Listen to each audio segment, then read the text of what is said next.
सरस्वती भगवती विशेष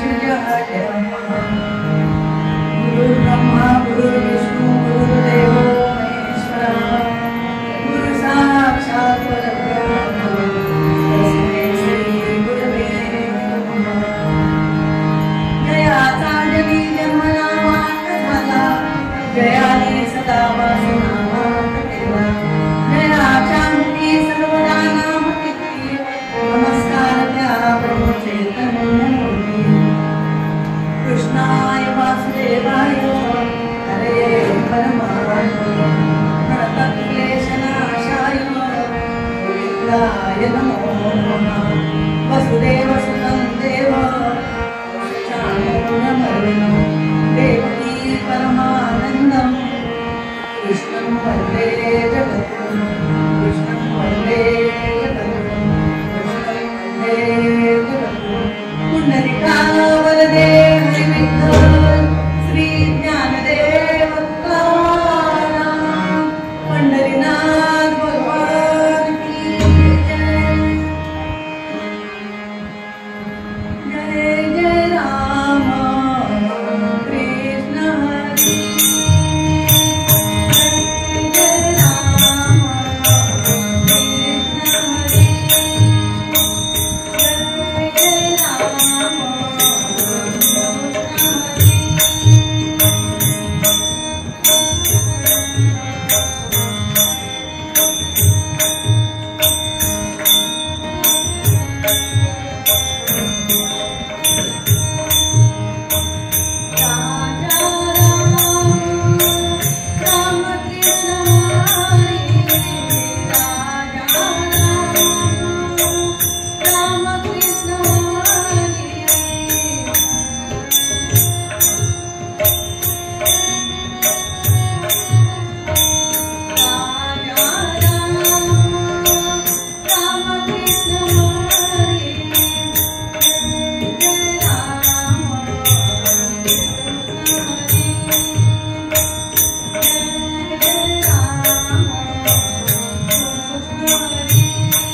देवा माझे मन लागो तुझे चरणी संसार व्यसनी नामस्मरण घडो संत समागम वावगाचे भ्रम देवा पायी तीर्थयात्रा मोठी राम राम माझी वाजणी सिद्धी आणि तुला मागणे नाही नाही देवा जनार्दनी सेवा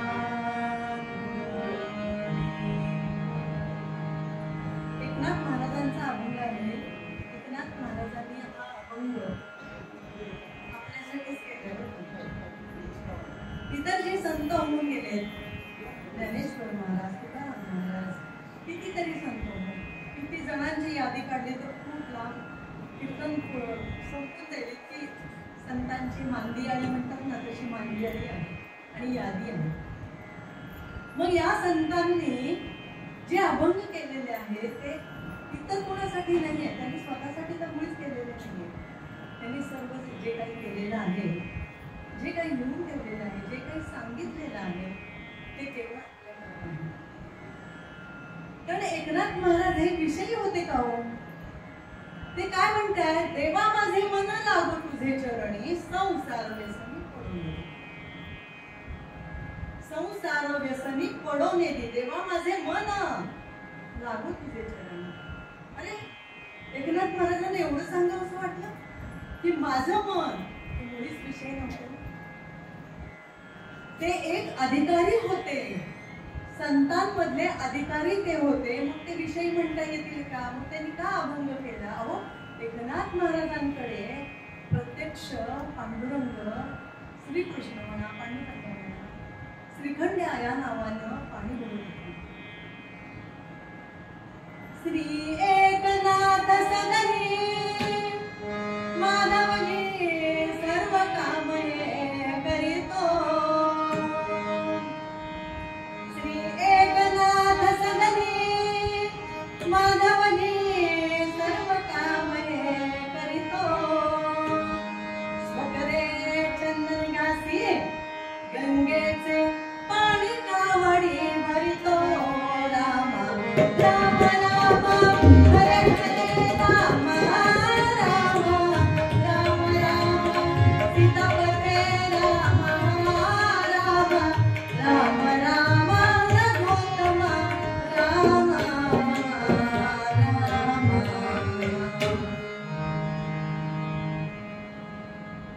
स्वतः भगवंतच त्यांच्या घरी पाणी भरत होता, स्वतःच चंदन स्वतःच उगाळत होता. अहो आपल्या घरी बायका नाही हो साध्या कामाला येत. अमकं देते तमकं देते तरी म्हणलं तरी काय आपल्या सगळ्यांना माहिती. मग त्यांना विषयी मुळीच म्हणता येणार नाही, कारण त्यांनी तो अभंग आपल्यासाठीच लिहिलेला आहे की देवा माझे मन लागो तुझे चरणी. मग मन चरणावरतीच का? आपल्याला सगळ्यांना माहिती असेल, परंतु माझा मोह आवरत नाहीये का सांगावंसं वाटते मला. आपण खरोखर जगदीश मूर्ती आहात, तुम्ही जगदीश मूर्ती आहात. माझी उत्पत्ती काय असणार आहे हो? मी बोलणार आहे. हे बोलणं कोण आहे? मी बोलत नाहीये. प्रत्यक्ष भगवंत सामर्थ्य देतोय मला बोलण्याकरता, नाही तर मी अशी उभीच राहू शकणार नाही. त्यांनी जर मनात आणलं तर माझ्या मुखातलं तोंडातला एक शब्दही निघणार नाहीये. परंतु हे सामर्थ्य त्यांचंच आहे. मग माझे मन लागो तुझे चरणी. चरणावरतीच का? तर कौरव पांडवांचे युद्ध आटळ होते आणि सैन्याची मदत मागण्याकरता अर्जुनाची स्वारी, सैन्याची मदत म्हणायचं नुसतं, पण श्रीकृष्णाची मदत मागण्याकरता अर्जुनाची स्वारी निघाली. मुखाने अखंड नामस्मरण चाललं होतं. श्रीकृष्ण गोविंद हरे मुरारे हे नाथ नारायण वासुदेव. सगळ्यांना श्रीकृष्ण गोविंद हरे मुरारे हे नाथ नारायण वासुदेव. श्रीकृष्ण गोविंद हरे मुरारे हे नाथ नारायण वासुदेव. मुखाने अखंड नामस्मरण चाललेलं होतं.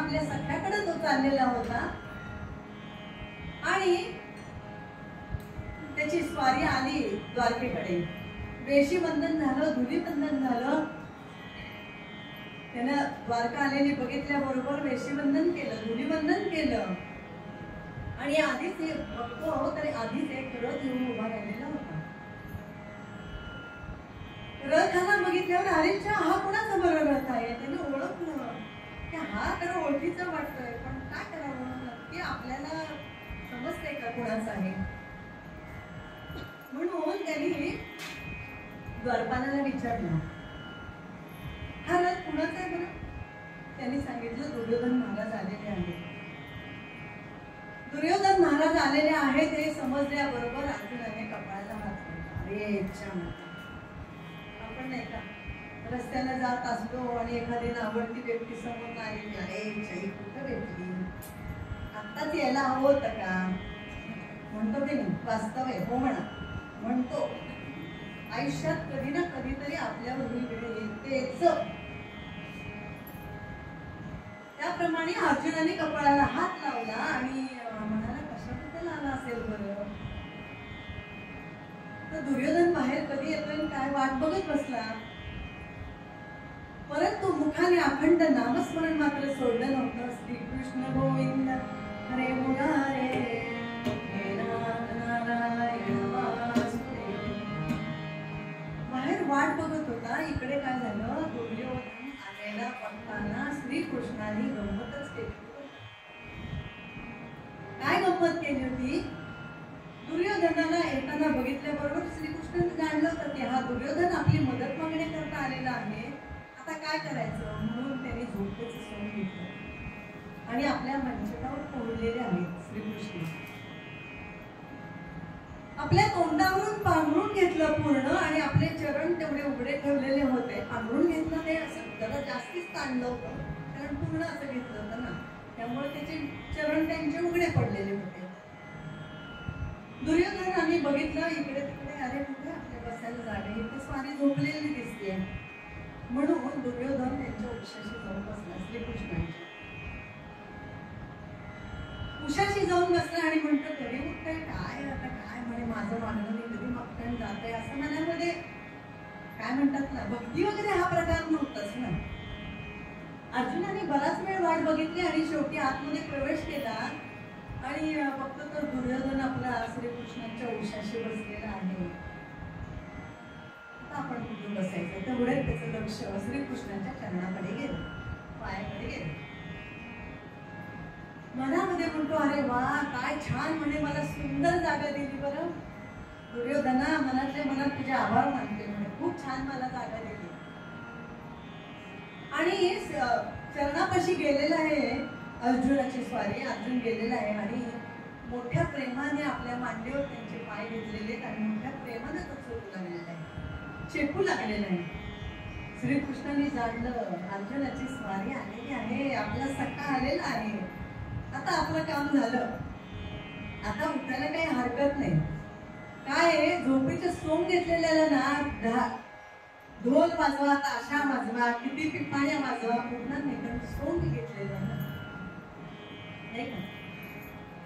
त्याप्रमाणे त्यांनी जाणलं अर्जुन आलेला आहे म्हणताना त्यांनी पटकन बसला राहिला, पांघरून काढलं. समोर कोण दिसणार, अर्जुनच दिसणार ना, दुसरं कोण दिसणार. अरे वा अर्जुना आनंद, अतिशय आनंद झालेला आहे. अरे वा अर्जुना कधी आलास रे तू. अर्जुन असं बोलणार तेवढ्यात मागून आवाज आला, वा श्रीकृष्णा वा वा वा, याच्या आधी मी 1 तास आलेलो आहे आणि पहिली चौकशी तू त्याचीच करतोस. श्रीकृष्णाने मागं वळून बघितलं, अरे वा दुर्योधना, जणू काय यांना माहितीच नव्हतं. अरे वा दुर्योधना तू कधी आलास रे, मला तू दिसलाच नाहीस. असं दिसणार हो, जो भगवंताच्या डोक्यावर बसायला जातो ना तो भगवंताच्या दृष्टीआड काय कालाच्याही आड जातो. म्हणून देवा माझे मन लागो तुझे चरणी. रघुपती राघव राजा राम पंडित रामन सीताराम, रघुपती राघव राजा राम पंडित रामन सीताराम, रघुपती राघव राजा राम पंडित रामन सीताराम. म्हणून एकनाथ महाराजांना सांगावं असं वाटलं की देवा माझे मन लागो तुझे चरणी. हातावर नाही, डोळ्यावर नाही, फक्त चरणावर. म्हणजे तो भगवंताचं लक्ष नक्की आपल्याकडे जाणार. संसार व्यसनी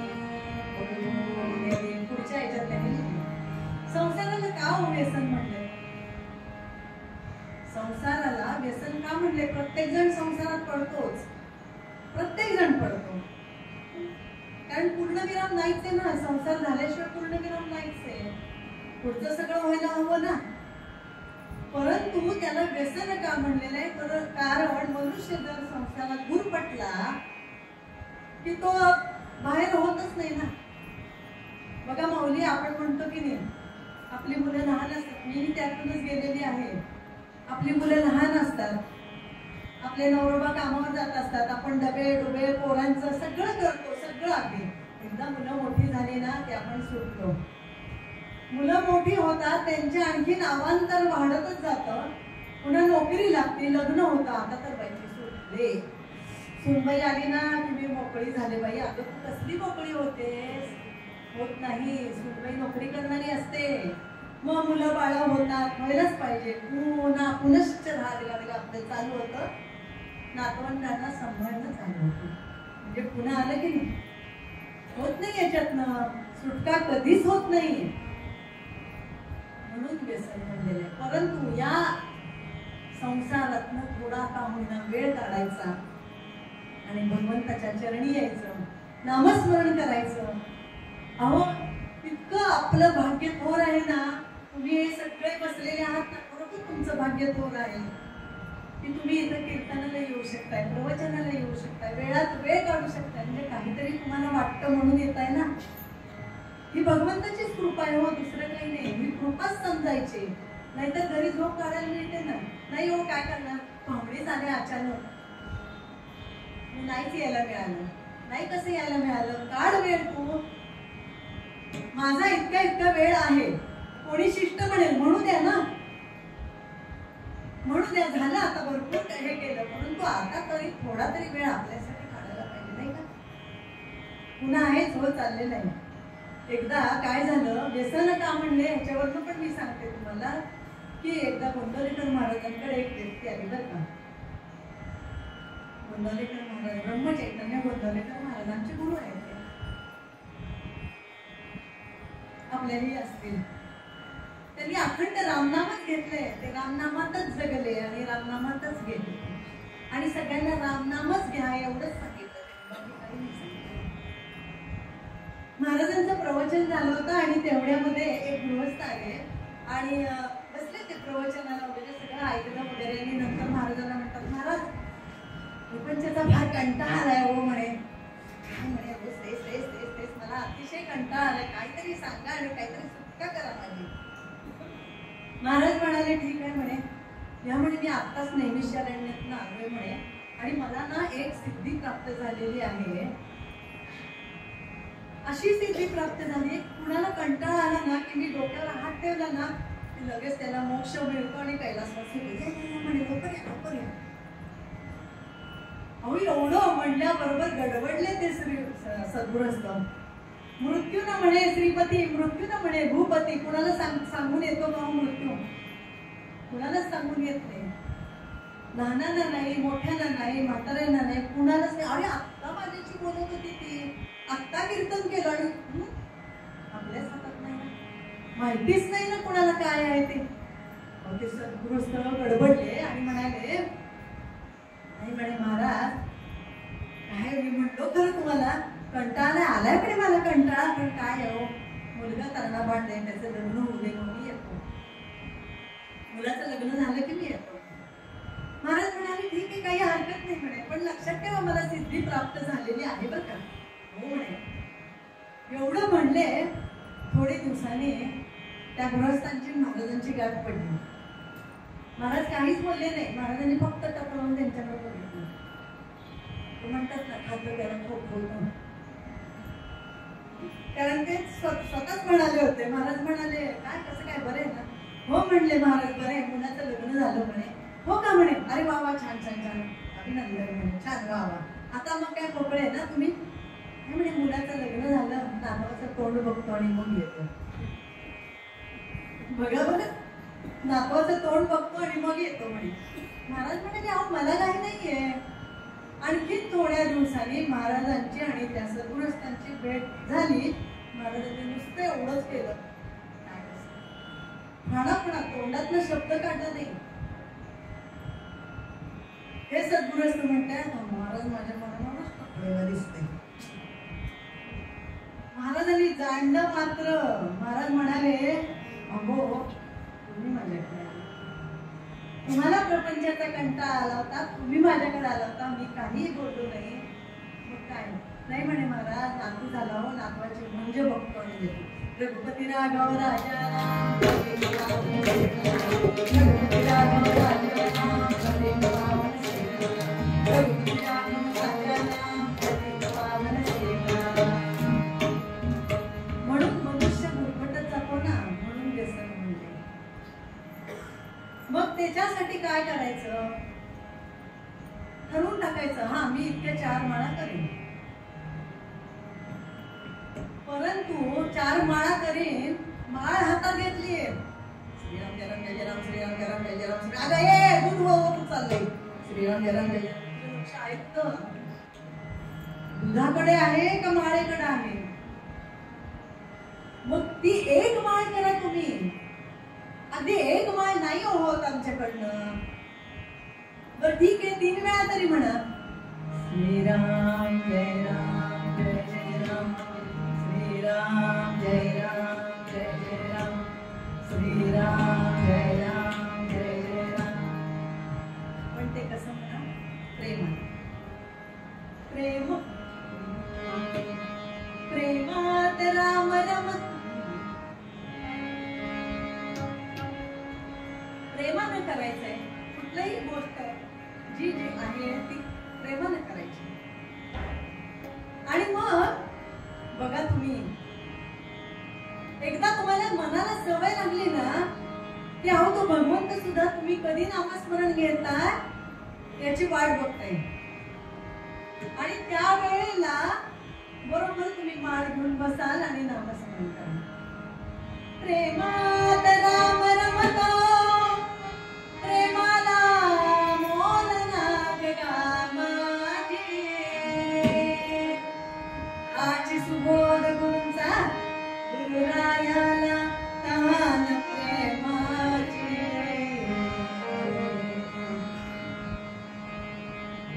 गुरुराय काय सांगतात की प्रेमानंच नाव घ्या. महाराज नेहमी म्हणायचे की मला असं वाटतं बरं का की सगळ्यांनी एकत्र यावं, भरपूर नामस्मरण करावं, प्रसाद घ्यावा. अहो सामूहिक जी उपासना आहे ना त्याच्यात खूप सामर्थ्य आहे बरं का. आपला हा इथे उपक्रम खूप छान चाललेला आहे. कीर्तनाचा, प्रवचन होत असतील, भजन होत असतील, खरोखर अतिशय चांगलं आहे. मग नाम जर प्रेमाने घेतलं तर मग काय बघायलाच नको ना. नाम सदा बोलावे, गावे भावे मनाची सांगावे. आची सुबोध गुरूंचा नामा परतेन सत्य मानावे. राम राम हरे हरे राम राम राम राम सीतापते राम राम राम राम रघुत्तमा राम राम.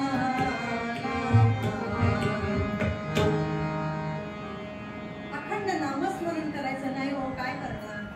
ताई तुम्ही सांगताय नामस्मरण घ्या, नामस्मरण घ्या, पण आमचं काय म्हणतात ना मन लागतच नाहीये. तर काय करू, मन लागतच नाहीये. अहो मन इतकं धावतंय ना. मी इथं आता उभी आहे तर चटकन माझं मन आईपाशी जात आहे पुण्याला. आई माझी काय करत असेल.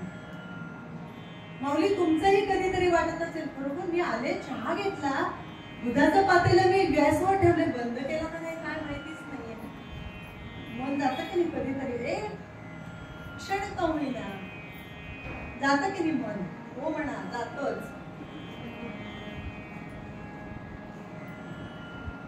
कारण मन हे सैराबाईला धावतं. त्या मनाला काबूत ठेवायचंय. मग ते मन काबूत ठेवायचं आहे तर ते कशात होणार, नामस्मरणाने. आज एकदा घ्यायचं, उद्या घ्यायचं, परवा घ्यायचं, हळूहळू हळूहळू सवय लावायची. मग त्यामुळं हळूहळू येतच राहणार. एकदा एक सद्गृहस्थ तकारयुक्त वेशात महाबळेश्वर वरनं आले. मन कसं असतं, चपळपण मनाचे मोडिता मोडवेना, चपळपण मनाचे मोडिता मोडवेना, सकळ सजन माया मोडिता मोडवेना, घडी घडी बिघडो हा निश्चयो अंतरेचा, म्हणून करुणारे मोडितो कीरवाचा. जय जय सद्गृहस्थ आले. तकारयुक्त वेश धारण केलेला होता. तुम्ही म्हणाल काय ताई काहीतरी सांगतात तकारयुक्त वेश वगैरे. अहो एक गंमत असते हो. सगळं मी जर तत्वज्ञान सांगत गेले तर तुम्हाला कंटाळाच येणार. मग हसत खेळत कीर्तन करायचं, जे समजेल उमजेल असं बोलायचं. जर संस्कृतच म्हणत बसले तर काही हल्ली संस्कृत कळत नाही जास्त. आपल्याला येत असेल नाही असं नाही. मग असे टकारयुक्त वेश म्हणजे कुठला की त्या वेशामध्ये ट हे अक्षर येईल असं. टकारयुक्त वेश कुठला? शर्ट, टेरलिनचा शर्ट ट आला, खाली पॅन्ट ट आला, त्यावर जाकीट, जाकिटात पैशाचं पाकिट, पाकिटात आता 500ची 2000 500ची नोट, डोक्यावर हॅट, तोंडात त, पायात बूट आणि चालतो पण तो कसा टक टक टक टक टक टक टक टक टक असं चालतो. मग हा टकारयुक्त वेश झाला की नाही. टकारयुक्त वेश धारण केलेले सद्गृहस्थ बाहेर म्हणजे एकच तरुणच होता अगदी आला. महाबळेश्वर वरून आलेला होता. मधाचा घडा आणलेला होता. आणि पूर्वी मधाच्या घड्यामध्ये मध मिळत असे, आता प्लॅस्टिक मध्ये मिळतं. सगळं प्लॅस्टिकने वाट लावली, सगळ्यांना कळतं पण काय वळत नाही. त्यामुळे काय सांगायचं आणि काय नाही. पण आपल्यापासून सुरुवात करायची की प्लॅस्टिक कमी वापर करायचा. कारण आपण बघतो ना पावसाळ्यात किती पाणी तुंबतं. कशाला तुंबतं? प्लॅस्टिकनंच. मग घरूनच कापडाची पिशवी घेऊन गेलं तर काय बिघडत नाही का? आपणच सुरुवात करू नाही का? मी तरी करते ना. कापडी पिशवीच नाही अगदी हटकून. तर पूर्वी मधाचा घडा जो मिळायचा तर तो मध घड्यामध्ये मिळायचा. तर हे सद्गृहस्थ जे आले आणि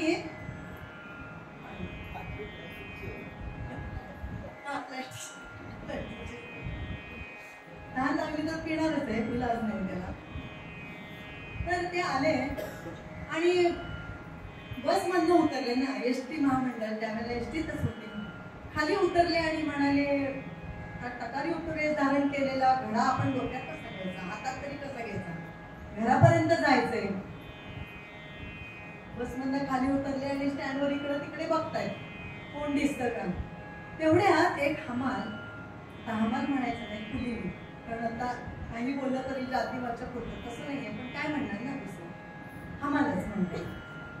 ओझे वाहून देणार नाही का पळवा. तर तो होता, त्याला हाक मारली, अरे इकडे ये म्हणे. तो धावत धावत आला आणि म्हणाला काय हो. नाही म्हणाला हा घडा आहे तो घरापर्यंत घेऊन चल. काय म्हणतात त्याच्यात? नाही म्हणलं मध आहे. नाही असं काय सांगतात नाही, बांगडी मसायचं म्हणतात. अरे नाही म्हणे मध आहे म्हणे, चल.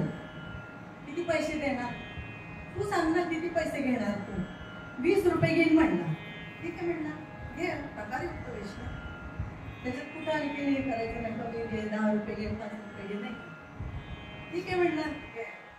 घडा उचलला, डोक्यावर ठेवला, चालू पडला. चालायला लागला तो साहेब, म्हणजे टकारयुक्त वेशातला तरुण. तो मागणं जातोय, हा जातोय पुढं. मनामध्ये विचार किती चालू झाले बघा त्याच्या, की मी आज कुणाचं तोंड बघितलं तर काय माहिती. 20 रुपये हमाली मला मिळणार आहे म्हणे. या 20 रुपयाचं आता काय करायचं म्हणणार. बरं झालं ते साहेब तयार झाले. 20 रुपये नाही तर दिवसभर म्हणे हे केलं तरी मिळत नाही म्हणे. काय करणार काय? विचार चक्र. चपळतन मनाचे मोडिता मोडवेना, सकळ सजन माया तोडिता तोडवेना. आता करायचं काय? या 20 रुपयाची भाजी आणायची मार्केट यार्डात जाऊन आणि भाजी आणायची 20 रुपयाची त्याचे 40 रुपये करायचे. मग पुन्हा दुसऱ्या दिवशी भाजी आणायची त्या 40 रुपयाचे 60 रुपये करायचे. 60 रुपयाचे 80 करायचे. 80चे 100 करायचे. हा, घडा अजून डोक्यावरच आहे. 20 रुपये अजून मिळायचे. पण त्याचं मनावर चाललंय आपलं सगळं. मन किती धाव घेतंय. मग म्हणलं मी भाजीचा ठेलाच टाकणार म्हणला. मस्त पैकी भाज्या आणणार भरपूर अगदी असे ठेवणार म्हणे. मग काय भाजीचा धंदा जोरात. चपळतन मनाचे मोडिता मोडवेना. मग भाजीचा धंदा भरपूर होणार. मग माझ्याकडे भरपूर पैसे येणार. मग मला मात्र कंटाळा येणार भाजी विकायचा. मग मी कपड्यांचं दुकान टाकणार. कपड्यांचं दुकान काय, माऊलींना भरपूर साड्या लागतात. कपाट भरलेलं असतं तरी ते अगदी उघडलं की पडतं खाली. तरी पण माझ्याकडे हे हा रंग नाहीच नाही. मी पण त्यातली. तर मग मी कपड्यांचं दुकान टाकेन. भरपूर कपड्यांचं दुकान चालेल माझं. अजून 20 रुपये मिळायचे बघा. त्यांनी भाजीचं दुकान झालं. आता कपड्यांचं. आता म्हटलं कपड्यांचा पण कंटाळा आला म्हणलं. आता म्हटलं मी सोन्या चांदीचं दुकान टाकणार.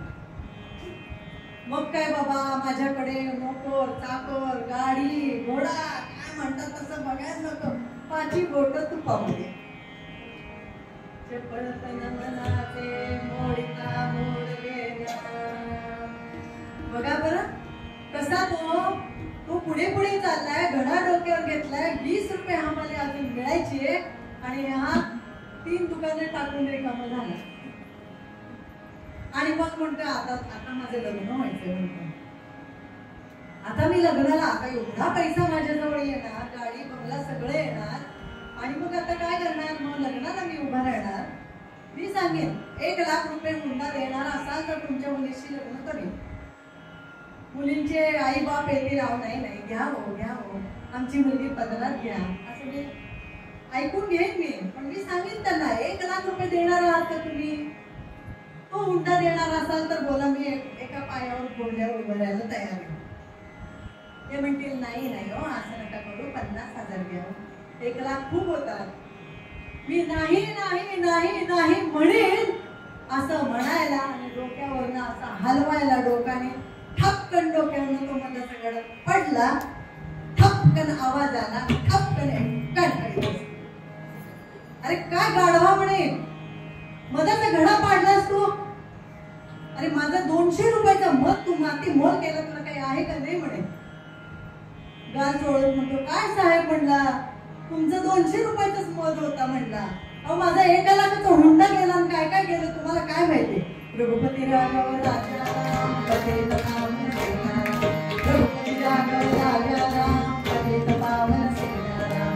रघुपती राघव राजा राम पतित पावन सेनाराम. असं हे मन चंचल असतं.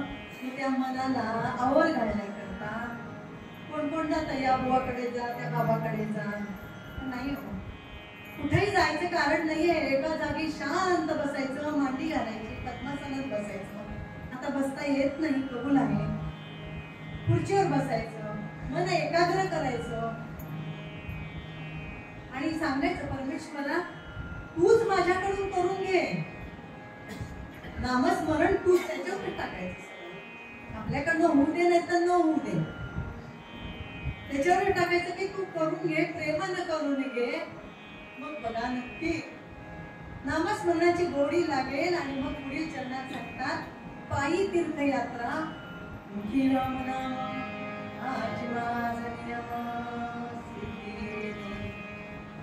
तीर्थयात्रा जरूर कराव्यात. बरोबर का? पूर्वी कुठं होतं? साधनं होती का? नव्हती.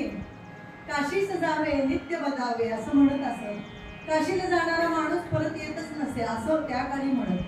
आता हो आत्ता आपण ठरवलं ना की नाही आपण जायचंय, तासाभरात लगेच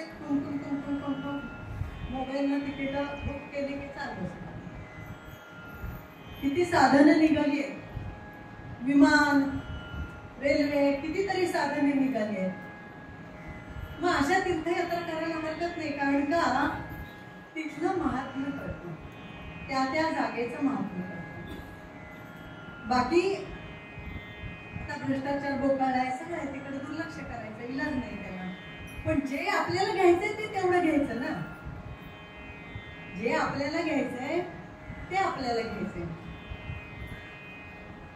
बाकीचं नाही बघायचं. आव्हान कोण काही म्हणू दे, परमेश्वरा माझं मन तुझ्या ठिकाणी लागू दे, जे चांगलं आहे ते मला माझ्या वाट्याला येऊ दे, बाकीचं जाऊ दे. परंतु एकनाथ महाराजांना पायी तीर्थयात्रा मुखी रामनाम हाच माझा नियम सिद्धीने त्यांना वेगळंच सांगायचंय. त्यांना काय सांगायचं एकनाथ महाराजांना? देह ही पंढरी आत्मा पांडुरंग. तुकाराम महाराजांनी पण हेच सांगितलंय की हा देह जो आहे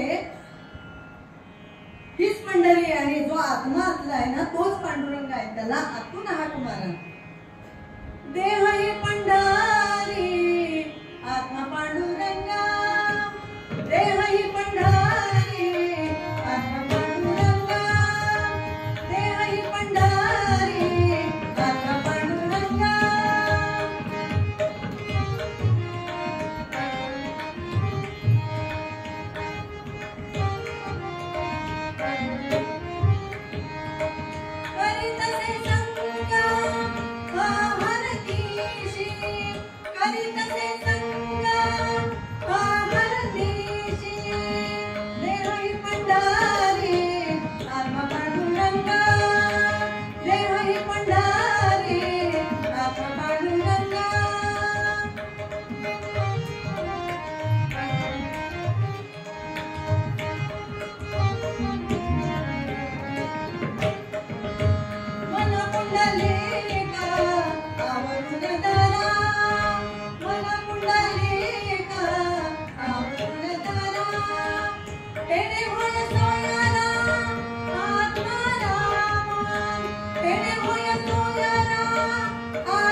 मग हा देह जो आहे ना हीच पंढरी असं त्यांना सांगायचे. आणि आतला पांडुरंग जो आहे, आत्माराम आहे, त्यालाच जाणून घ्या, त्यालाच अंतःकरणापासून हाक मारा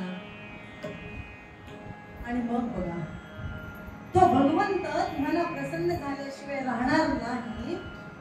आणि शेवटच्या चरणात आणि नाही नाही देवा जनार्दन सेवा.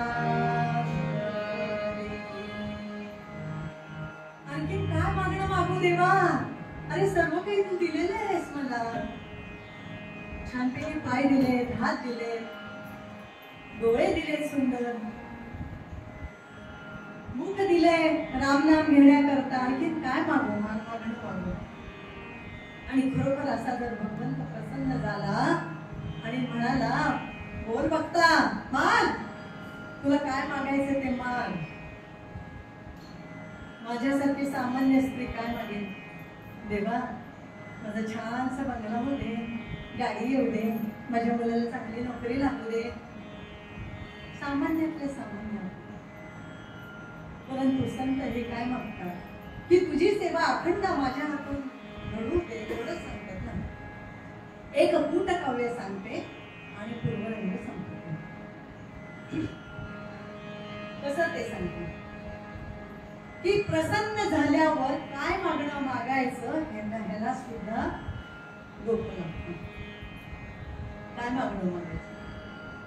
पुण्यामध्ये पेशव्यांची स्वारी रात्रीच्या वेळेला निघालेली होती. रात्रीच्या वेळेला निघाली होती, बरोबर कारभारी होते आणि आपल्या या एरियामध्ये किंवा त्यांच्या या राज्यामध्ये कोणी गरीब असू नये मनोमन ही इच्छा. ती कुणाला काही अडचण असली तर आपण ती दूर करावी ही इच्छा असं समजून ते आपले घोड्यावरून जात असताना कारभारी पण बरोबर होते आणि त्यांचं लक्ष गेलं की एक मनुष्य कुडकुडत एका कोपऱ्यामध्ये, एका घराचा कोपरा होता, त्या कोपऱ्यामध्ये पडलेला होता. त्याची दशा कशी होती की एक पोत त्यांनी आपल्या पायामध्ये घातलं होतं आणि ते जास्तीत जास्त ओढायचा प्रयत्न करत होता आणि ते पोत छातीपर्यंतच येत होतं आणि थंडीपासून बचाव करण्याचा तो प्रयत्न करत होता आणि फार कुडकुडत होता.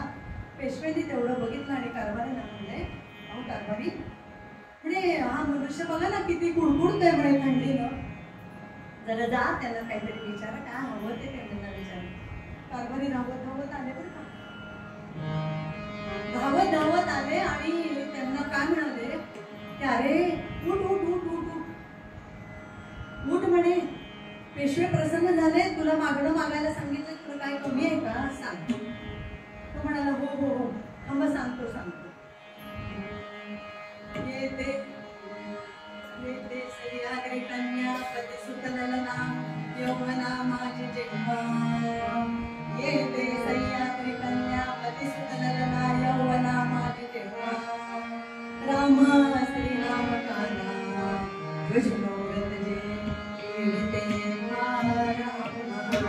हस्ते हस्ते वृंदात कमुखरी पुसे जस पूर्वार्ध नाही.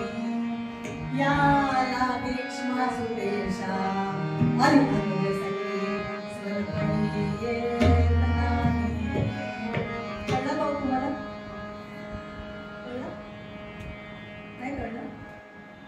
येते सह्याद्री कन्या पतिसुत ललना. कारभाराला नाही कळलं नाही. ते म्हणाले अरे काय मागणं मागतोयस? अहो मागणंच मागतोय मी. अरे तुला जर कीर्तन करायला करायचं असेल तर दहिवलीला जा विठ्ठल मंदिरात, कशाला सांगून करतो, वेळ घालतोय. येते सह्याद्री कन्या पतिसुत ललना. सह्याद्री नदीतून सह्याद्री पर्वतातून उगम पावलेली नदी. पतिसुत ललना, तिचा पती कोण? समुद्र, त्याची ललना रात्र. पतिसुत ललना यौवना माझी जेव्हा. यौवनात येते म्हणजे कधी मध्यरात्र होते. यौवना माझे जेव्हा. राम श्रीराम काना. रामाची स्त्री कोण? सीता. तिचा काना फोडला तर काय होतं? सीत. पीडिते फारम्मा. ती आई मध्यरात्र होते त्यावेळेला शीत खूप पडतं म्हणजे थंडी खूप पडते, ती मला फार पीडते. म्हणजे काय तुला पैसे नाही हो तेच सांगतो. हस्ती हसते वृंदांत मुखरी पुसे जास पूर्वात नाही. हत्तींच्या कळपांचा अंत कापून सिंह त्याचं मुख धारण केलेला नरसिंह, त्याचा रिपू हिरण्यकश्यपू, त्याचा पूर्वार्ध हिरण्य. हिरण्य म्हणजे पैसा. आता कुठं गाडी जरा स्टेशनात आली म्हणजे जास्त पूर्वार्ध नाही म्हणजे तुला पैसे हवेत का? नाही नाही हो मला पैसे नकोय. या लागे क्ष्मा सुदेशा. क्ष्मा म्हणजे पृथ्वी, तिची सूत जानकी, तिचा ईश राम, त्याचा रिपू रावण, त्याचा अनुज कोण? कुंभकर्ण, त्याची सखी कोण? द्रौप. स्वल्प ज्या वेळेला आई मध्यरात्र होते त्यावेळेला थंडी खूप असते, परंतु माझ्याजवळ पैसा नसल्यामुळे मी कांबळं घेऊ शकत नाही, तर मला कांबळं मिळेल का? कारभाराने कपाळाला हात लावला. अरे काय मागणं मागतोय पेशव्यांकडे? पेशवे प्रसन्न झालेत आणि हा मागणं मागतोय, कांबळं मिळेल का? शेवटी हा काय म्हणाला, जाऊ दे म्हणला, आपणच त्याचा उद्धार करूया म्हणला. धावत धावत आलाय आणि सांगतोय पेशव्यांना, अहो त्याला ना आपल्या राज्यामध्ये कांबळे गावाचं कांबळं नावाचं एक गाव आहे ते त्याला पाहिजे. पेशवे म्हणाले ठीक आहे चला कांबळे गावचा त्याला इनामदार करून टाकूया. आणि म्हणून कारभारी परत आले आणि सांगतायत अरे तुला कांबळे गावचा इनामदार केलेला आहे. हो का? पण मला पांघरायला कांबळ मिळेल ना. रघुपती राघव राजा राम रघुपती राघव राजा राम असं जर मागणं बघितलं देवाला मागितलं आणि असं तर मागणं मागितलं तर काहीच उपयोग नाही नाही का. म्हणून संत सांगतात की अनेक मागणी नाही नाही देवा जनार्दनी सेवा घुळ दे. की परमेश्वरा तुझी भक्तीच ही माझ्याकडनं होऊ दे. तुझ्या चरणीच माझं मन लागावं म्हणून मूळ अवतार ते सांगतो.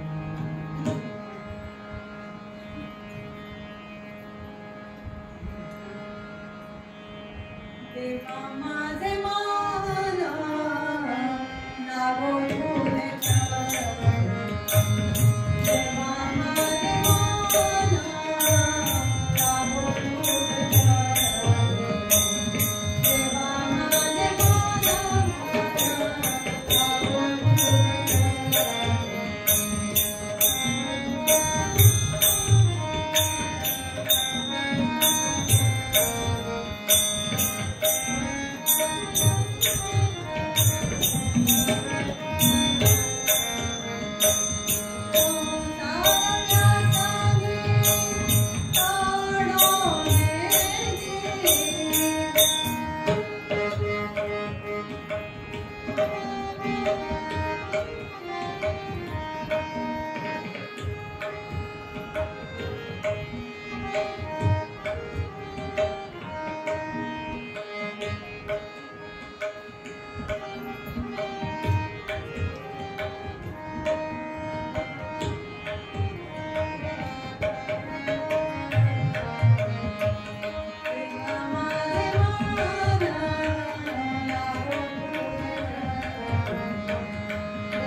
श्री विठ्ठल संस्थान देवळी रायगड कीर्तन शिकवून आणि सोहम समूह कर्जत यांच्या संयुक्त विद्यमाने ही कीर्तन सेवा सुरू आहे. आजची कीर्तन सेवा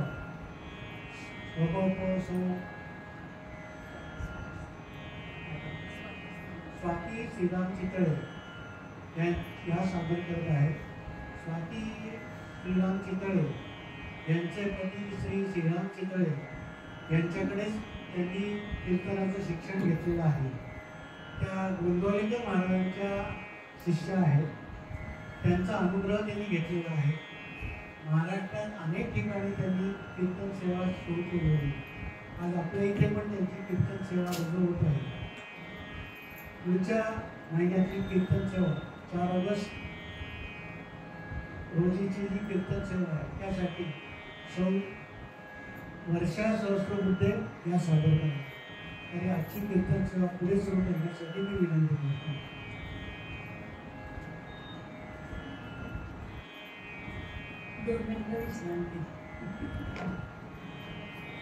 कीर्तनाच्या परंपरेनुसार आपण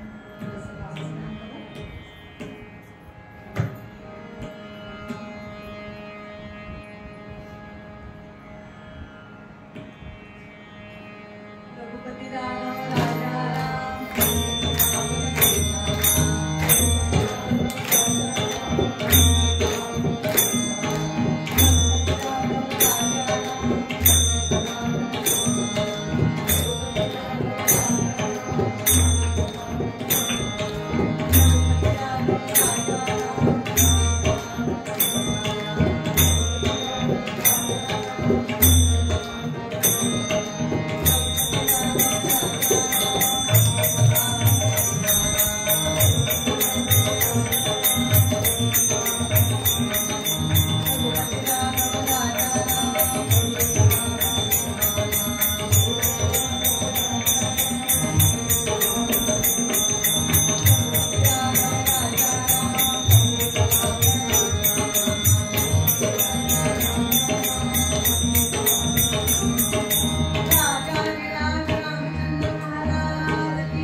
सुंदरचं चरित्र बघूया, घडलेलं आहे हे, आपल्याला समाधान मिळातो होईल. व्हायचंच आहे. नारायणपेठ या गावीला दिगंबर पंत नावाचे मामलेदार होते. त्यांची पत्नीही त्यांना अतिशय सद्गुणी अशी लागलेली होती.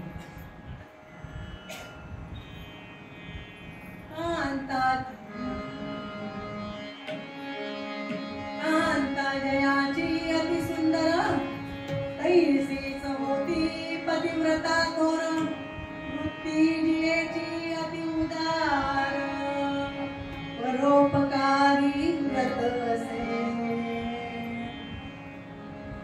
म्हणजे ती कांता कशी होती, परोपकारी होती, त्यांना जशी हवी होती साजेशी तशीच होती.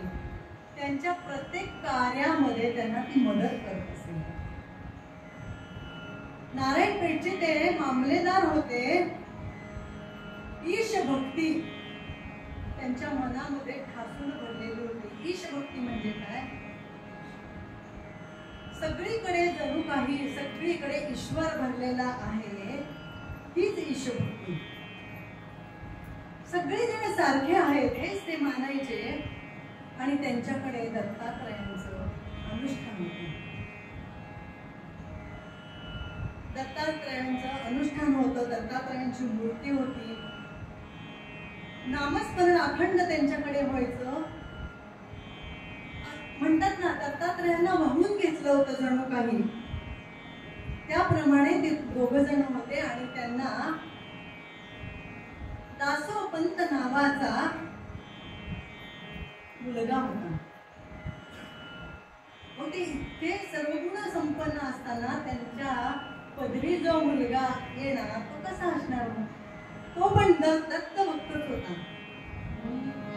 अशा थोर पितयांच्या उदरी जन्म झाला, अशा थोर पितयांचा उदरी जन्म झाला,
दिगंबर पंतांनी त्यांना आपल्या धर्मानुसार वेदशास्त्र संपन्न असं केलेलं होतं. त्या मुलाला तोही दत्तभक्त होता.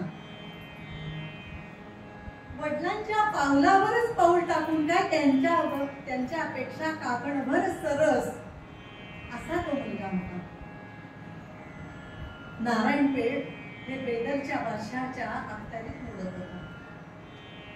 त्यावेळेला मराठवाड्यात कायम दुष्काळ असायचा. सलग 4 वर्ष दुष्काळ पडला. सलग 4 वर्ष, 1480 साल. सलग 4 वर्ष दुष्काळ पडल्यानंतर अहो खायला अन्न नाही, पाणी नाही, पाऊसच नाही पडला, अन्न कुठून येणार? लोकांजवळचं जे काही होतं ते सगळं पिडूक संपून गेलं. अहो इतकी अन्नात दशा झाली ना की काही विचारू नका. अशा वेळेला आता काय करायचं मोठा प्रश्न दिगंबर पंथांपुढे होता. कारण ते मामलेदार होते. आता यातून मार्ग आपणच काढायचा हा मनामध्ये योजना त्याने आणि त्यांनी वेदरच्या बादशाहाला लिहून पाठवलं. इथे भयंकर दुष्काळ पडलेला आहे. खायला अन्न नाही, पाणी नाही. तर माझ्याकडे कर रूपाने जो मी वसूल केलेला अन्नधान्याचा साठा जो आहे तो आपण पुरा करूया का? काय करायचं बरं? त्यांना अतिशय दुःख व्हायचं की हे अहो सगळीकडे प्रेतांचा खच पडायला लागला. गुरं, ढोरं, कुत्री सुद्धा मरून पडायला लागली आणि सगळीकडे उबट वास सुरुवात झाली. लोकांना खायला अन्न नाही तर प्राण्यांना काय करणार नाही का? मग हे बघवेन असं झालं. म्हणून त्यांनी बादशाला लिहून पाठवलं की असे अन्नांना देशात झालेले आहे, तो माझ्याकडे साठा आहे, तो आपण तुला करायचा का? परंतु बादशाचं तिकडून पत्र आलं की जे इस्लाम धर्मीय आहेत त्यांनाच अन्नधान्याचा साठा द्यावा आणि जे इस्लाम धर्म स्वीकारणार असतील त्यांनाच द्यावा, अन्यथा देऊ नये. पूर्वी पण असं सत्तेच्या जोरावर अतिशय आपल्या धर्मावर प्रहार होत असत. आता आपल्या स्वकीयांची पण होत आहे. काय करणार? खूप त्रासले दिगंबर पंत. त्यांना हे मान्य नव्हतं की नाही सर्व समभाव. मग असं असताना इस्लाम धर्मीयांना द्यायचं आणि आपल्या धर्मांना का नाही?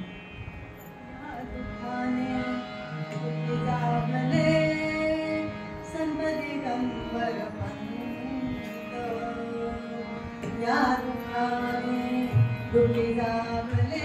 संत दिगंबर पंत या दुःखाने दुःखी जागले. संत दिगंबर पंत धान्याची गोहार उठविली. धान्याची गोहार उठविली. सोडून सारी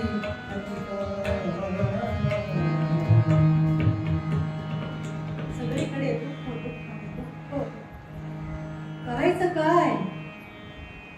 मग शेवटी त्यांनी मनाचा निश्चय केला आणि दिगंबर पंतांनी सर्वांना एकत्र बोलवलं आणि धान्याची कोठारे खुली केली आणि सगळ्यांना सांगितलं ज्यांना जेवढं पाहिजे तेवढं प्रत्येकाने घ्या, सगळ्यांना मिळालं पाहिजे एवढं त्यांचं सांगणं होतं. त्याप्रमाणे संपूर्ण धान्याचा साठा त्यांनी खुला केला. त्याप्रमाणे सगळ्यांना धान्य मिळालं. आनंदी आनंद झाला. आता ही वार्ता बादशाच्या कानावर नसती गेली तर नवल होतं. ही वार्ता बादशाच्या कानावर गेलीच आणि बादशाचं धरणं आलं. बादशाने दूत पाठविले. बादशाने दूत पाठविले. आणा दरबारी धरून केले. आणा दरबारी धरून केले. हुकुम नसता का धान्य लुटविले.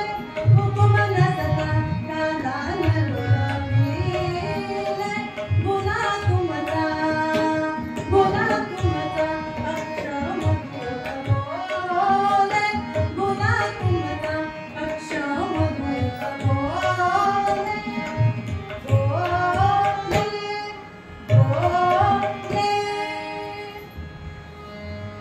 अहो बादशाचं धरणं आलं, दूत आले. ते आले नसते तर नवल वाटलं असतं, पण ते दूत आले आणि दिगंबर पंतांनी जाण्याची तयारी केली. आता जी काही शिक्षा मिळेल त्यांनी निश्चय केलेला होता. त्यांना बघवतच नव्हतं ना, इतकं दुःख भरलेलं होतं. आणि अरे माझ्या हातात आहे, मी सगळ्यांना अन्न देऊ शकतो आणि मग मी का देऊ नये? का? तर मला नाही, धर्म बदलणं मला मान्य नाही. निश्चय केलेला होता की मला काय शिक्षा आधी 16वर दिलं तरी चालेल, हा निश्चय केलेला होता त्यांनी की चालेल. म्हणून दिगंबर पंत जाण्याकरता निघाले आणि त्यांची स्त्री पत्नी त्यांची आडवी आली आणि ती रडायला लागली. हो, दिगंबर पंत म्हणाले, अहो तुम्ही रडू नका. अहो मातृभक्त असा, तुम्हाला देवानं मुलगा दिलाय, दत्तात्रयाने मुलगा दिलाय, तो तुम्हाला कधीही अंतर देणार नाही. असं असताना आपण रडू नका.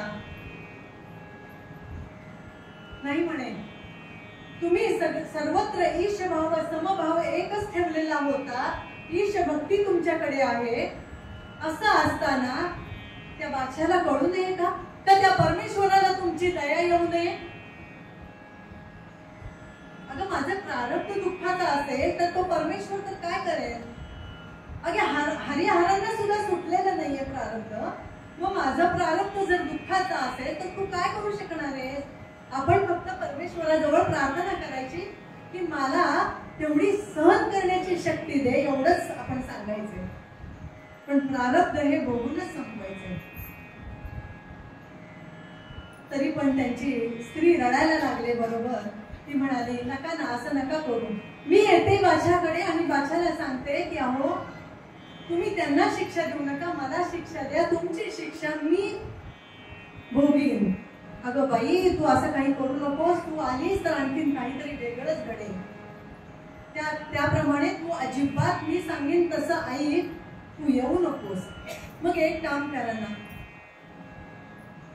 म्हणतात ना, स्त्री सुलभ जी आपली भक्ती असते पतिदेवांच्या प्रती, त्याप्रमाणे तिची भक्ती ती आड आली आणि म्हणाली की आपल्या दासोला तरी परत घेऊन जा ना. ठीक आहे म्हणे, तू म्हणतेस तर म्हणे मी दासोला घेऊन जाईल. दासोचंही लग्न झालेलं होतं. 16 वर्षाचा दासो होता. 13 वर्षाची सुंदर अशी मुलगी त्याला सून म्हणून केलेली होती. दिगंबर पंतांची सून लक्ष्मी नाव होतं तिचं. त्या दासोला बरोबर घेऊन जा म्हणून सांगितल्या. बरोबर दासो म्हणाला, ठीक आहे बाबा, मी येतो. राजधर्म काय असतो ते मी म्हणे बादशाला सांगेन आणि बघू तुमची शिक्षा जर कमी झाली तर चांगलंच आहे नाही का. म्हणून 2 जण बादशाकडे आले. 2 जण बादशाकडे आले. दर मंगल करीत बेदरच्या बादशाचा दरबार भरलेला होता आणि 2 जण आले. बेदरच्या दरबारी स्वपुत्राचा सदा उभे ठेले. पाहोनी बादशाने करीतो प्रश्नाची मंद बोलिले. राम राम राम हरे हरे राम राम राम राम सीतापते राम राम राम राम रघुत्तम राम राम.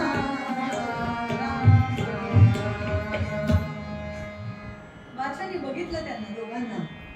आलेले दिसत आहेत, नवीनच कोणतरी दिसत आहेत, म्हणजे नक्की हे नारायणपेठचे मामलेदार असणार आहेत. कोण आपण? दिगंबर पंतांना बघितलं आणि प्रश्न केला. मी नारायणपेठचा म्हणे मामलेदार आहे. दिगंबर पंत माझं नाव. आपणच दिगंबर पंत का? हो म्हणे. म्हणे इतक्या दिवस तुमची चाकरी अतिशय उत्तम चाललेली होती, मग आताच असं काय घडलं म्हणे. अहो काय करणार अच्छा, खूप मोठा दुष्काळ पडला, अन्नांना दशा झाली, प्रजा भुकेने तडफडू लागली, मरायला लागली. म्हणून म्हणे मी आपले, परंतु माझा हुकूम काय होता, मग तुम्ही माझा हुकूम मान्य का नाही केला? त्यावेळेला दिगंबर पंतांनी छान उत्तर दिलं की मी सगळ्यांना सारखंच मानतो. तिथं इस्लाम आणि हिंदू असं काही मानत नाही. सर्व प्रजा ही सारखीच आणि बादशाहही तसंच असावं. सर्व प्रजा ही सारखीच असावी. मला हे बघवत नव्हतं म्हणून, परंतु म्हणे तुम्ही आमचं आर्थिक नुकसान केलं. दिगंबर पंतांच्या बरोबर दासो पंत आलेला होता, दासो आलेला होता. अहो काय सुंदर होता तो, किती सुंदर रूप होतं, काय तेजस्वी रूप होतं. वेद वेद त्यांनी शिकलेली होती, वेद विद्या पारंगत होता तो, त्याप्रमाणे त्याचं तेज होतं.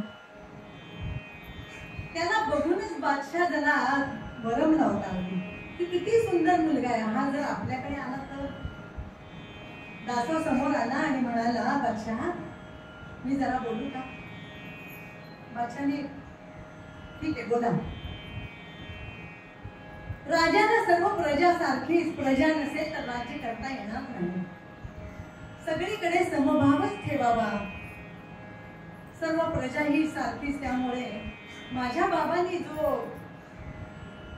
धान्य जे वाटून दिले तो अक्षम गुन्हा असं म्हणता येणार नाही. कारण प्रजेचं रक्षण करणं हे राजाचं कर्तव्य असतं. ते बाबांनी केलं, त्यामुळं तुमची उलट कीर्ती सगळीकडे पसरली. त्याचं हे कायद्याला धरून बोलणं बघितल्यावर बादशाह अगदी मनामध्ये हे झालेलं होतं की कसा बोलतोय तडफदार, बरोबर कायद्यानं बोलतोय, काय करावं बरं. परंतु बादशाहनं मनामध्ये एक विचार केला, परंतु तुम्ही माझं आर्थिक नुकसान केलं असं नाही का तुम्हाला वाटत? आणि गरीब नसलेल्या दुसऱ्या कुणी उचलून नेलं असेल ना धान्य, हे तर मान्य आहे ना. चोरांनी नेलं असेल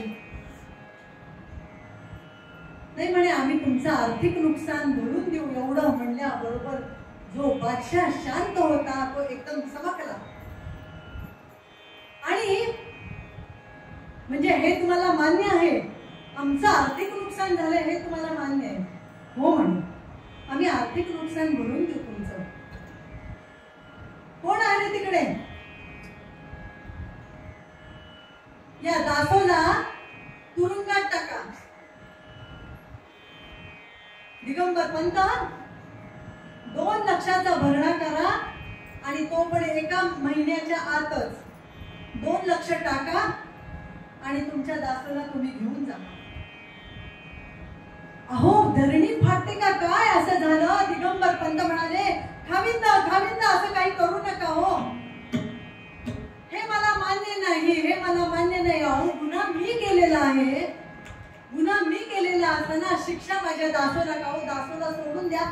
हवं तर मला सुळावर चढवावं म्हणे, मी सुळावर जायला तयार आहे, परंतु या माझ्या दासोला सोडा करण्याचा काहीही गुन्हा नाही. गुन्हा मी केलाय. पोट तिडकीनं सांगतायत, ओरडतायत, रडतायत, परंतु त्या बादशाहनं काही एक ऐकलं नाही. कोण आहे रे तिकडे? या दासोला फटफटत न्या, त्यांना तुरुंगात टाका. ज्या वेळेला 2 लक्ष भरणं होईल त्याच वेळेला या दासोला सोडता येईल असं म्हणून दूत आले. त्या दासोला पकडलं आणि त्याला घेऊन गेले. इकडे दिगंबर पंत धाय मोकळून मोकळून रडतात, खाविंद असं करू नका. यज्ञामध्ये आहुती देण्याकरता हात पुढे करावा आणि आविर्भाव म्हणून आपला हातच जळावा काय? असं झालं. काय करावं आणि काय नाही. आणि दिगंबर पंत मटकन खाली पडले. डोळ्यातनं अश्रूच्या धारा वाहत आहेत आणि म्हणतायत, खाविंद असं नका करू. खाविंद मी तुम्हाला परोपकारी मी सांगतोय, परोपरीनं मी सांगतोय की त्याला सोडून द्या, मला सुळावर चढवा, पण त्याला सोडा हो. पुन्हा एकदा हुकूम निघाला, कोण आहे तिकडे? त्यांना फरफटत या बाहेर नेऊन टाका बाहेर. दूत आले, त्यांना ओढत ओढत दिगंबर पंतांना नेलं, दरबारच्या बाहेर त्यांना फेकून दिलं.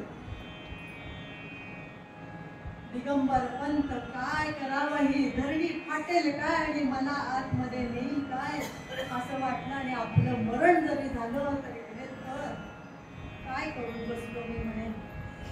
दत्तात्रया, दिगंबरा मला धाव रे धाव, माझ्या दासोला धरून नेलं रे. पाय फरफटत फरफटत फरफटत नारायणपेठ मध्ये आले. त्यांची पत्नी धावतच आली. दिगंबर पंत एकटीच. काय माझा दासो कुठे आहे, माझा दासो कुठे आहे? नाहीये. दिगंबर पंत आणि मान म्हणून नाही काय सांगू तुला. अगं गुन्हा मी केला पण आपली शिक्षा दासून झाली. एका महिन्याच्या आत 2 लक्षाचा भरणा केला तरच दासोला सोडण्यात येईल हो. नाहीतर त्यांना इस्लाम धर्म स्वीकारायला लागणार आहे. एवढं म्हणल्यावर त्यांची पत्नी गाय वखडून रडायला लागली. दासोची पत्नीही आली, लक्ष्मी तीही रडायला लागली. अहो सारा गाव जो गोळा झाला. दिगंबर पंतांनी आपल्याकरता, केवळ आपल्याकरता धान्याचा साठा खुला केला, आपल्याला 4 घास मिळावे म्हणून. अहो सर्व जनता ही पण दळलीच होती हो. प्रत्येकानं काहीतरी कोण किडी पुडी सगळं आणलं. पंत आमच्यामुळं तुमच्यावर ही वेळ आली. दिगंबर पंतांच्या पत्नीनं स्वतःचे दागिने, सुनेचे दागिने, घर दार जमीन जुमला सगळं ही कागदपत्र आणली. अहो ही तरी ठेवून मिळतात का? नाही ग. एवढं सगळं देऊनही 2 लक्षाचा भरणा काही होणार नाही. काय करायचं? ते दत्तात्रय जाणे. एवढं म्हणून आले तसे सगळे निघून गेले. पण जनता जरी होते आणि ज्यांच्याकडे पैसा होता ते बादशहाच्या भीतीने कोणी पैसा देणं हो. पैसा कुठेही मिळेना. वेळ टाकायची वेळ आली दिगंबर पंतांना. काय करू? पैसा कुठे मिळेना. काय करू? काय करू? अहो बादशाह मारेल या भीतीनं ज्यांच्याकडे पैसे होते ते कोण दाखवून असे झाले. कुणी त्यांना उभे करेल. कधी कुणा पुढे हात पसरला नाही. पण मुला करता केवळ सगळ्यांपुढे हात पसरला तरी कुणा पुढे हात पसरला असं त्यांना वाटायला लागलं. आता तो दत्तात्रय जाणे काय करावं. इकडे दासो पंतांनी आपला धर्म सोडला नव्हता. त्यांनी जास्तीच उपासना करायला सुरुवात केली दत्तात्रयांची आणि तिथेही आपला धर्म सोडला नाही. फक्त फळांशिवाय या व्यतिरिक्त फळ आणि दूध या व्यतिरिक्त ते काहीही खात नसत. रोज पूजा अर्चा वाचन आणि अखंड नामस्मरण. श्री दत्त शरणम, श्री दत्त शरणम, श्री दत्त. गुरुपाठ गुरुचरित्र सगळं तोंड पाठ होतं. त्याचे पाठ म्हणायला सुरुवात केली.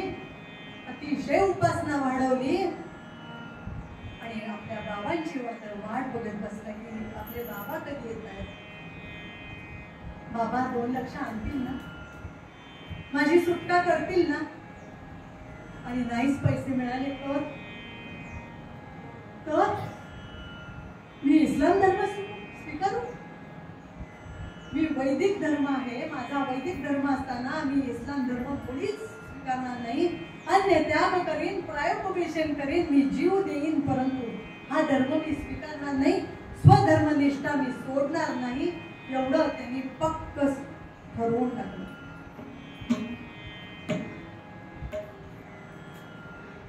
श्री दत्त शरणम, श्री दत्त शरणम, श्री दत्त शरणम.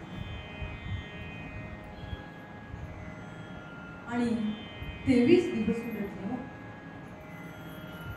23 दिवस उलटले. 7च दिवस बाकी होते. दिगंबर पंतांजवळ काही पैसा नाही जमला. त्यामुळं आता काही मी जाऊ शकत नाही. परंतु आपल्या डोळ्यानं त्याचा धर्म बदलण्याचा तो क्षण बघायचा नाही म्हणून ते गावामध्येच नारायण पेठेतच राहिले. आणि इकडे 23 दिवस संपल्यावर 7 दिवस उरल्यावर दासोचं मात्र अगदी आता आपलं काही खरं नाही. त्यांनी जाणलं आता बाबा काही येत नाही. आता तो दत्तात्रयच जाणार. श्री दत्त शरणम, श्री दत्त शरणम, श्री दत्त शरणम. अहो बादशाहात काय आनंदच होता. त्याला हवंच होतं की आपल्या धर्मामध्ये हा जर मुलगा आला तर किती छान होईल. हेच होतं. आणि आता शेवटचा दिवस उगवला. इकडे दासोने अन्न त्याग केलेला नव्हता, पाणीही पीत नव्हता, अखंड नामस्मरण, अखंड नामस्मरण एवढंच. आणि शेवटच्या दिवशी बादशहानं तयारी केली, त्याला धर्म बदलायचा म्हणून काजींना बोलवण्यात आलं. तेवढ्या दत्ताजी पाडेकरा नामे साक्षात दत्त गिरी आला. दत्ताजी पाडेकरा नामे साक्षात दत्त गिरी आला. 2 लक्षाचा भरणा करीतो सोडून दे दासोला. राम राम राम हरे हरे राम राम राम राम सीतापते राम राम राम राम रघोत्तमा राम.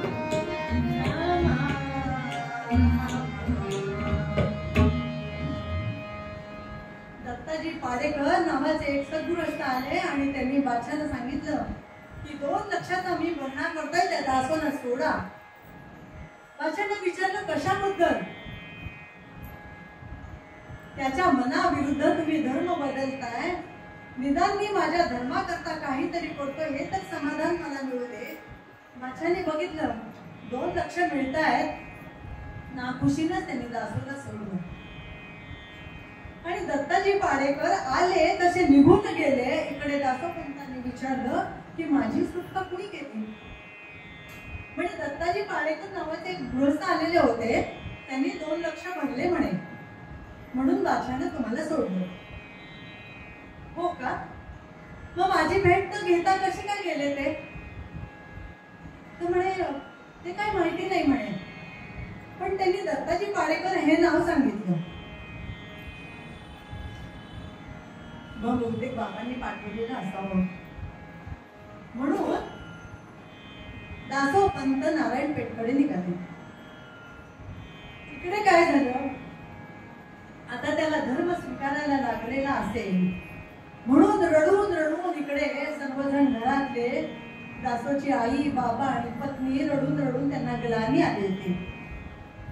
सगळ्यांना वाटलं आता दासोचं काय खरं नाहीये, कारण त्यांना वाटलं होतं आता ह्याची काही सुटका नाहीये. म्हणून अखंड तेही नामस्मरण करत होते. आणि तेवढ्यामध्ये कळलं दासो आला. कळलं का? दासो आला. अहो सगळेजण असे अगदी एकदम हुशारी आली. दासो आला दासो आला, झाला आनंद काय तो वर्णावा. मातेला पितयाला कांतेला तो कुणी कसा गावा. राम राम हरे हरे राम राम राम राम सीतापते राम राम राम राम रघुत्तमा राम राम. दासवाला एवढं कळल्या मात्र सगळ्यांना एक प्रकारची हुशारी आली. आणि दिगंबर पंत बाहेर आले घराच्या. बघतात तो समोर साक्षात दासो. अरे त्या अविंदाच्या मनाला कसा काय पाझर फुटला? तुला कसं काय सोडलं? दिगंबर पंत विचारतात, आम्हाला वाटलं तुला आता तुझं काही खरं नाही, तुला धर्म स्वीकारायला लागला म्हणून आम्ही आशाच सर्व सोडली होती आणि तू कसा काय आला? अहो बाबा तुम्हीच तर पाठवलं ना. दत्ताजी पाडेकर नावाचे गृहस्थ आले होते, त्यांनी 2 लक्षाचा भरणा केला, तुम्हीच त्यांना पाठवलं होतं ना. नाही, दत्ताजी पाडेकर साक्षात तो कोण धनिक तो आला. 2 लक्षाचा भरणा केला, मदीय सुट केला.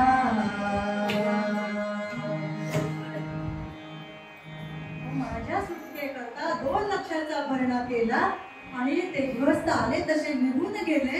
तुम्हीच पाठवले होते ना? नाही रे बाळा, एवढे पैसे मी नाही जमा करू शकलो.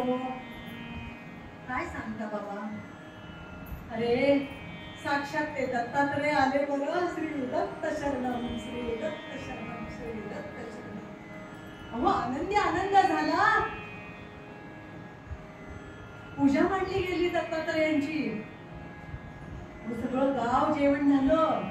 सगळीकडे आनंदी आनंद चालला होता. भजन पूजन एवढं सगळीकडे आनंद चाललेला असताना दासो पंत मात्र अंतर्यामी ते दुःखी झाले.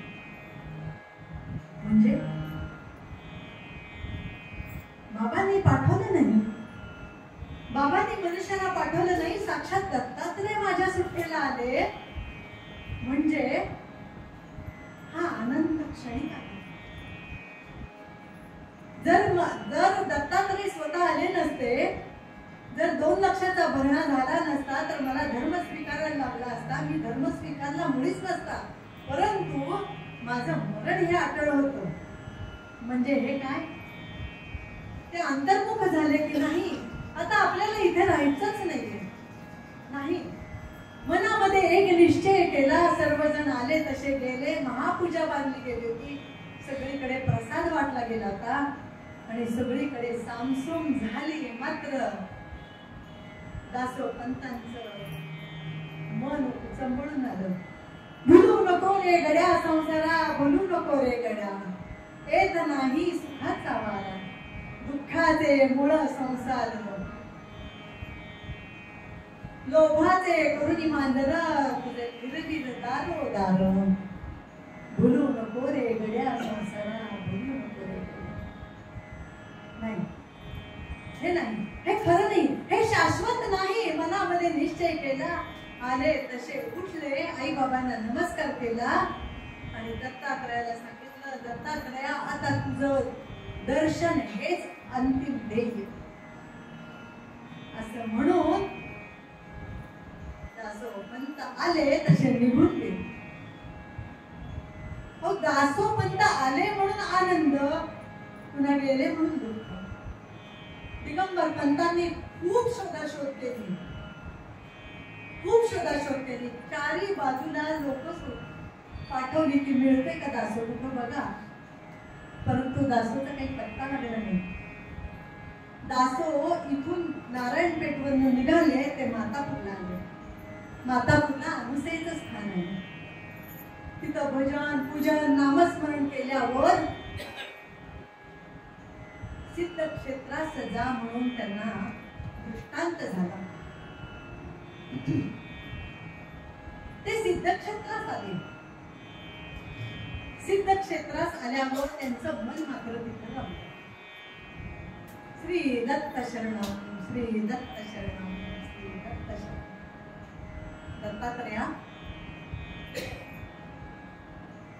मला दर्शन केव्हा देणार?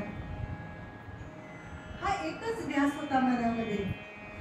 ध्यासानं वेळ झालं ना मनुष्य की ते पूर्ण होत नाही तोपर्यंत ते थांबत नाही. तसंच दास होतं झालं. सिद्ध क्षेत्रात आल्यावर एक दिवस असं करता करता करता 15 वर्ष झाली. किती? 15 वर्ष झाली. आणि एक दिवस साक्षात दत्तात्रयाने सगळ्यांनी गुरु ब्रह्मा गुरु विष्णू, गुरु ब्रह्मा गुरु विष्णू गुरुर्देव महेश्वरा, गुरु साक्षात परब्रह्म तस्मै श्री गुरवे नमः. साक्षात दत्तात्रयाने दासोपंतांना दर्शन दिलं.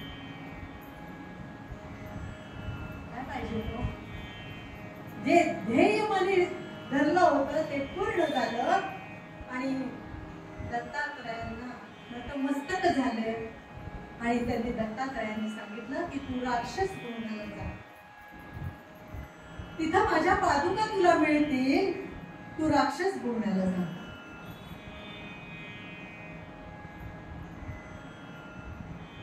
दासोपंत राक्षस गुणाला. दत्तात्रयांनी तर सांगितलंय आपल्याला की माझ्या पादुका तुला मिळतील, पादुका रूपाने मी तुझ्याजवळ अखंड राहीन असं सांगितलंय. तू पादुका कुठे मिळतील बरं? मनामध्ये विचार श्री गुरुदेव दत्त, श्री गुरुदेव दत्त म्हणून नदीच्या वाळवंटावर आले. कुठं मिळतील बरं पादुका? म्हणून सहज हात मागे ठेवला तर हाताला काहीतरी लागलं. मागे वळून बघताय तर साक्षात दत्तात्रयांच्या पादुका.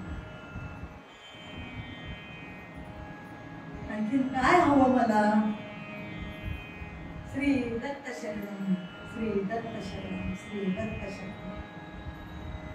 त्यांनी पादुका घेतल्या आणि वाघेश्वराच्या मंदिरात तिथे मात्र त्यांनी अखंड अनुष्ठान ठेवलं.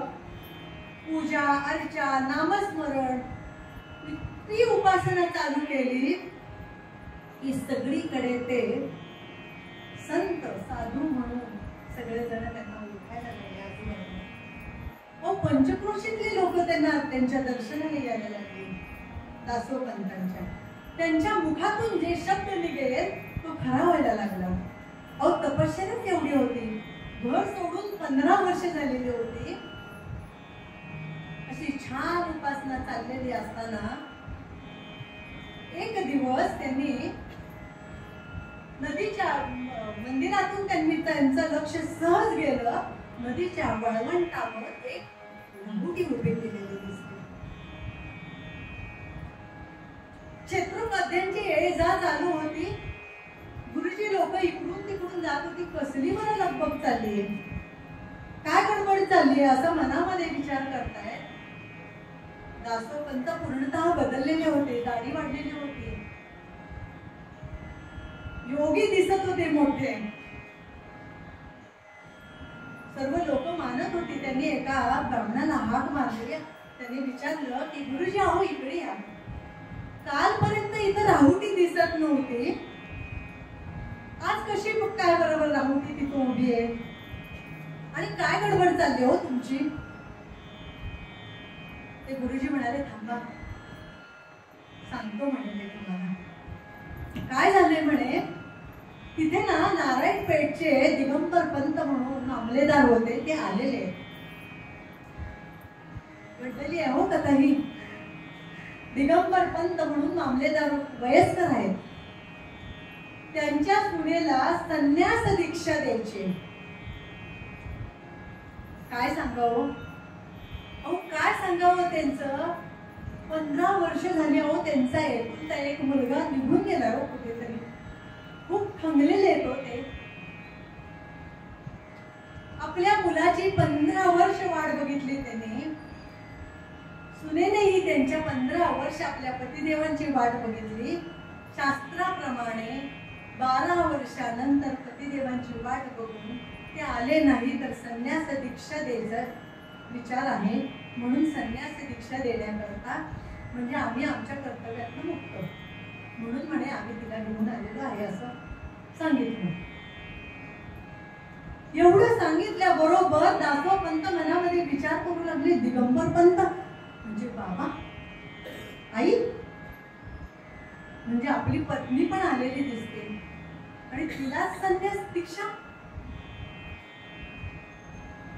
मनामध्ये विचार चक्र चालू झाले आणि ते गुरुजी म्हणतात, साधू महाराज, त्या मुलीने 15 वर्ष आपल्या पतिदेवांचं ध्यान केलं असेल की नाही, मनामध्ये चिंतन केलं असेल की नाही, मग का हो दत्तात्रय अजून तिच्यावर प्रसन्न झालेले नाही?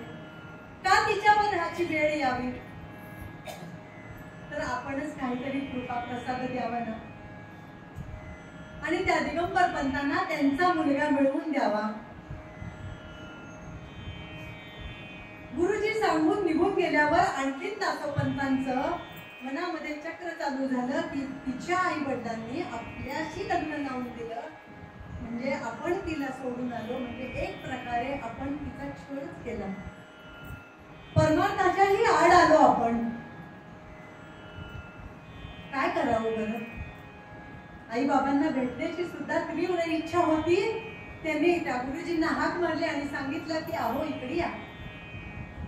म्हणे ती संन्यास दीक्षा द्यायच्या अगोदर त्या सर्वांना मी बोलवले असं सांगा, पण ती दीक्षा द्यायच्या अगोदर ते गुरुजी खूप चांगले होते. त्यांना खूप वाईट वाटत होते की संन्यास दीक्षा देणं कसं चांगलं नाही आहे, म्हणून ते धावत दिगंबर पंतांच्या इथे आले आणि दिगंबर पंतांना म्हणतात की अहो आमच्या इथं ना एक संत आहेत, त्यांच्या मुखातून गेलेला शब्द हा खरा होतो, त्यांनी ना तुम्हाला बोलवलेलं आहे.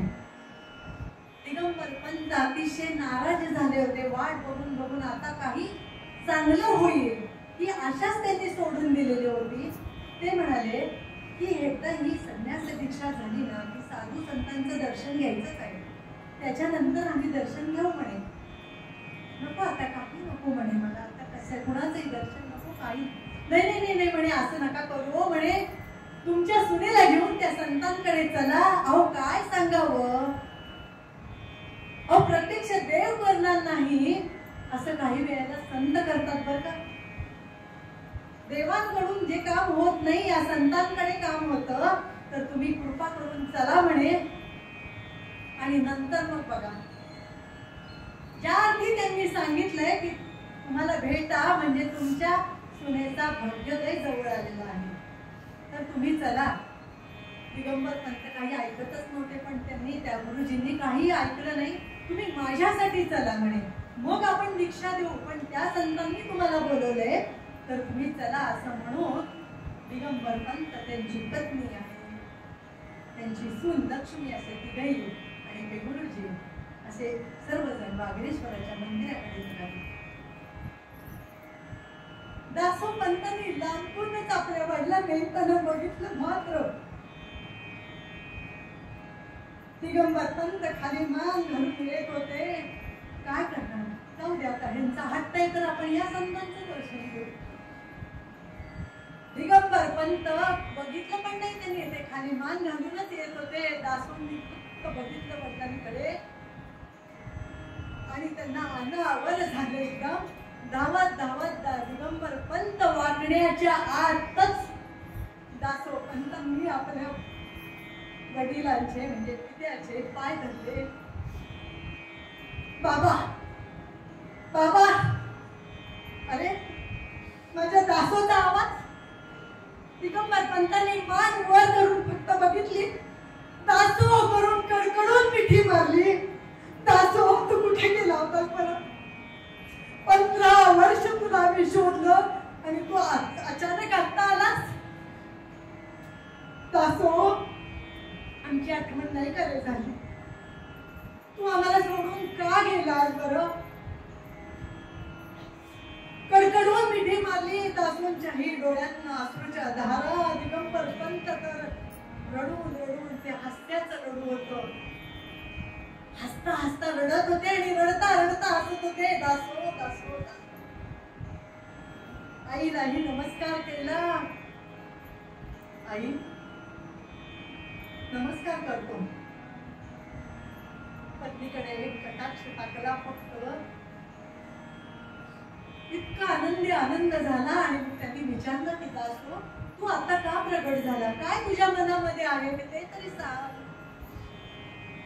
तू आता का प्रगट झाला? इतक्या वर्षांनी त्या दत्तात्रयाला आमची दया आली, म्हणजे काहीतरी विधी लिखित आहे.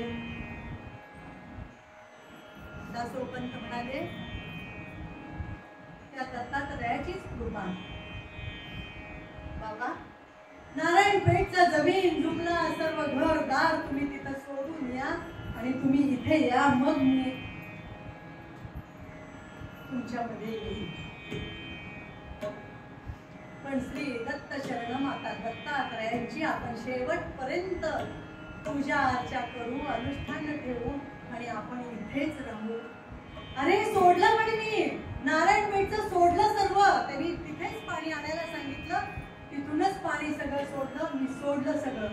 तू जर आम्हाला मिळणार असशील तर आम्हाला नारायणपेठचं काहीही नको, संपूर्ण त्याग केला म्हणून समज. अशा तऱ्हेनं दासोपंतांना आपले पिता आई मिळाले. सावित्रीलाही सत्यवान मिळाला. इतक्या वर्षाचं वाट बघितली, शेवटी सत्यवान मिळाला. दत्तात्रयाची कृपा झाली. सगळे मिळून आंबेजोगाईला राहायला लागले. आपण आंबेजोगाईला गेला तर दासोपंतांचा वाडा आहे बेटा. दासोपंतांची पासोडी पाहायला मिळते. दासोपंतांची तिथे आरती केली जाते. दासोपंतांची तिथे समाधी आहे. आपण कधी गेला तर आवर्जून भेट द्या. मग या सर्वांनी देवाजवळ काय प्रार्थना केली की देवा माझे मन लागू तुझे चरणी, संसार व्यसनी पडू. जसं दत्तात्रय प्रसन्न झाले तसे तुम्हाला मलाही होऊ दे. भगवंताची कृपा आपल्यावर होऊ दे. आपण हे नामस्मरण करावं, भगवंताची भक्ती करावी. तो भगवंत नक्कीच आपल्याला धावून येईल. कमीत कमी नामस्मरण थोडं तरी म्हणतात तसं 4 माळा 5 माळा जसं होईल तसं करावं. बाकी काय सांगू. शेवटी आपल्याला देवाजवळ कायच मागायचं. नामस्मरण घडो संत समागमा. नामस्मरण घडो संत समागमा. वावगाची भ्रमा नको देवा, वावगाची भ्रमा नको देवा. पायी तीर्थयात्रा मुखी राम नामा, पायी तीर्थयात्रा मुखी राम नामा. हाची माझा नियम सिद्धी नाही, हाची माझा नियम सिद्धी नाही. आणि कमागणे नाही नाही देवा, आणि कमागणे नाही नाही देवा.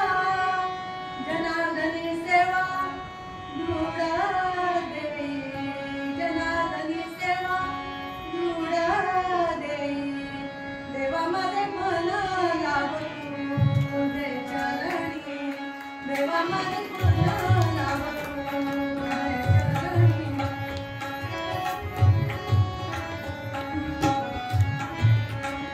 देवा माझे मन लाव तुझे चरणी. कीर्तनाच्या शेवटी मी हेच मागणं आहे.